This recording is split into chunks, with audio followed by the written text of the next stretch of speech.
भी पीछे हो गए हैं। क्या ये 500 की लीड वो मेंटेन कर लेंगे? तो यूपी में बीजेपी को बड़ा झटका लगा है स्मृति ईरानी, लेकिन केरल से अच्छी खबर। जया, अपडेट आपके लिए। चलिए जल्दी से अपडेट। और क्या अपडेट है आप अपनी स्क्रीन पर नजर बनाकर रखिएगा, क्या अपडेट है जल्दी से आपको बताते हैं। लेकिन फिलहाल तो यूपी से जहां झटका, मध्य प्रदेश से खुश होने वाली खबर बीजेपी के लिए है। 29 की 29 सीटों पर फिलहाल बीजेपी के तमाम जो प्रत्याशी हैं वो आगे बढ़ते दिखाई दे रहे हैं। हालांकि यूपी के जो कैबिनेट मिनिस्टर्स हैं, 6 मिनिस्टर्स यहां से नीचे दिखाई दे रहे हैं, यानी कि पीछे दिखाई दे रहे हैं। स्मृति ईरानी अमेठी से काफी पीछे हो गई, अब 30,000 वोट से पीछे हुई हैं। ये बहुत महत्वपूर्ण खबर है। स्मृति ईरानी के 5 सालों के कार्यकाल में क्या जो पहले एक्टिव दिखाई देती थी 2014 में, क्या क्षेत्र में एक्टिव दिखाई नहीं दी, सक्रियता उनकी कम रही, क्या वजह हो सकती है? आंकड़ों में आखिरी समय तक हालांकि बड़ा उलटफेर हो सकता है, इस पर भी नजर बड़ा वायरल हुआ था जी। वो 240 सीटों में बढ़त का अंतर 10,000 से कम। जो बढ़त पिछली बार 2019 में शरद जी एक डेढ़ लाख की थी, 4 लाख तक के आंकड़ों के साथ बीजेपी के कैंडिडेट जीते थे, लेकिन इस बार तो देखिए ये हजारों तक सिमट कर रह गई है।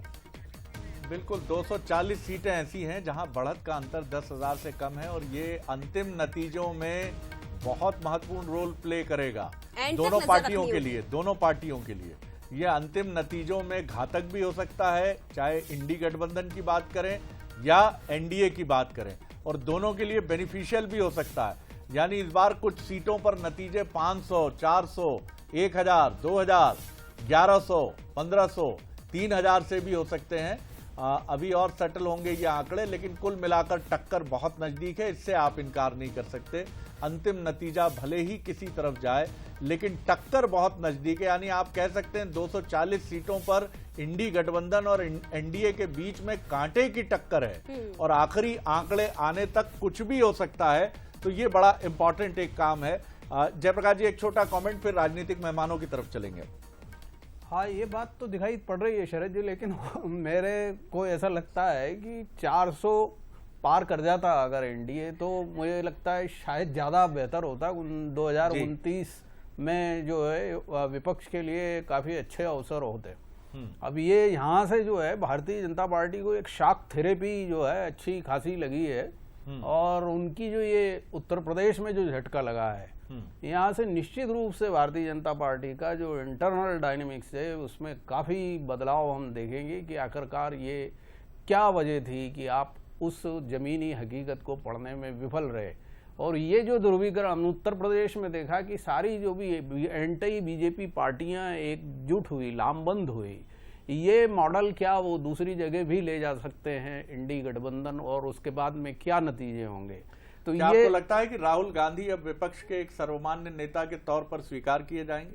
निश्चित रूप से इन चुनाव परिणामों के साथ में राहुल गांधी की जो स्थिति है वो मजबूत हुई है, और कांग्रेस की स्थिति भी काफी मजबूत हुई है निश्चित तौर पर। चलिए, प्रमोद दुबे जी जुड़ गए हैं हमारे साथ। अगर मैं बात करूं छत्तीसगढ़ से, प्रवक्ता हैं कांग्रेस के, बहुत स्वागत करता हूं। प्रमोद जी, आपका एक क्विक रिएक्शन, फिर मैं आगे बढ़ूंगा। जिस तरह के 240 सीटों पर कांटे की टक्कर है और 10,000 से जीत हार का अंतर की स्थिति समझ में आ रही है, और भी कम हो सकता है। अंतिम आंकड़ा आने तक स्थितियां इधर उधर दोनों तरफ जा सकती हैं। यानी अभी जो 290 और 300 का फिगर दिख रहा है, ये बढ़ भी सकता है, कम भी हो सकता है एनडीए का, और आपका जो 225 का फिगर है ये भी बढ़ सकता है और कम भी हो सकता है। जी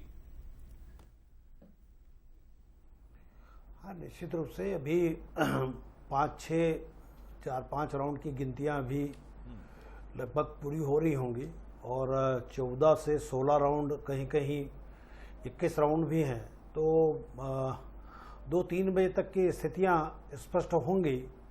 लेकिन जिस प्रकार से लगातार आकलन किया जा रहा था कल रात तक के, और 400 पार तक के जो बातें कही जा रही थी, अब स्क्रीन में देखने के बाद और आपके वक्तव्य सुनने के बाद कहीं न कहीं से ये लग रहा है कि हमने कारगिल का युद्ध लड़ा था और हम नीचे से लड़ रहे थे, वो लोग ऊपर से लड़ रहे थे, तमाम ऊपर से फायरिंग चल रही थी, चाहे वो सीबीआई की फायरिंग हो, चाहे वो ईडी की फायरिंग हो, चाहे वो आईटी की फायरिंग हो। सारी फायरिंग का मुकाबला करने के बाद भी आज हम मजबूत स्थिति में जनता के आशीर्वाद से खड़े हैं। तो हमें ऐसा लगता है कि कहीं न कहीं एक अच्छे परिणाम लेकर के हम आएंगे, हमें ऐसी विश्वास और आकांक्षा है। शिवम जी, क्या उत्तर प्रदेश में क्या आपको लगता है, क्या चूक हुई?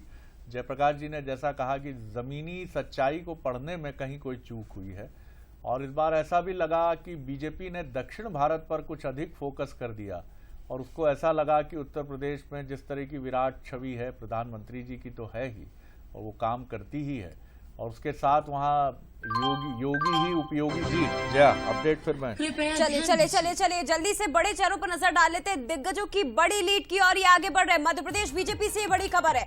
विदिशा से शिवराज सिंह चौहान करीब 3 लाख वोटों से अब आगे निकल चुके हैं। ये बड़ी लीड ले ली है इन्होंने। इंदौर से शंकर लालवानी करीब 5 लाख वोट से आगे, तो हो सकता है ये पिछली बार से ज्यादा हो।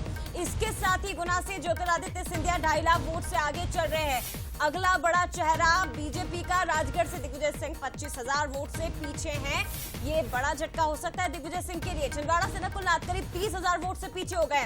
लेकिन 3 बड़े चेहरे मध्य प्रदेश बीजेपी के जो तेजी से आगे निकल रहे हैं। वीडी शर्मा 2.5 लाख वोट से भी आगे हो चुके हैं, और ये बड़ा अंतर अब कांग्रेस के प्रत्याशियों के लिए पैदा हो चुका है। शिवराज सिंह चौहान 3 लाख वोटों से, दूसरी तरफ शंकर लालवानी करीब 5 लाख वोटों से, और मध्य प्रदेश के साथ साथ गांधीनगर गुजरात की सीट भी आप देख लीजिए, अमित शाह यहाँ 5 लाख वोट से आगे हो गए।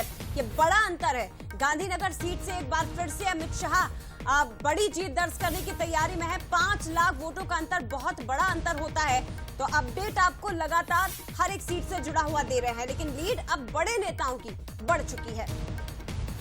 बिल्कुल, और जो तस्वीर उभर कर सामने आ रही कि मध्य प्रदेश में बीजेपी ने अपना स्ट्रांग होल्ड बरकरार रखा है, और सबसे महत्वपूर्ण है कि छिंदवाड़ा जीते तो जया सब जीते। बिल्कुल, ये एक ऐसी सीट थी जो करीब 4 दशकों से ज्यादा समय, 40 साल से अधिक समय से बीजेपी के लिए नासूर नहीं कहूंगा मैं, लेकिन चुनौती बनी हुई थी, और इस पर जीत हासिल करना, और अगर आपने छिंदवाड़ा जीत लिया तो सब जीत लिया, और वही कहानी है। लेकिन क्या इसे कैसे कहा जाए, क्योंकि 29 सीटों का लक्ष्य भले बीजेपी लेकर चल रही थी, लेकिन जिन 2 से 3 सीटों पर शुरुआत से थोड़ी सी कड़ी टक्कर दिखाई दे रही थी बीजेपी का, क्या ये मान के चले कि भले ही 1 से 2 सीटें हम लूज कर दे, लेकिन अगर छिंदवाड़ा जीता है तो उतना गम हमें नहीं होगा? देखिए, जिस तरह से 240 सीटों का हमने आंकड़ा दिया है, तो मैं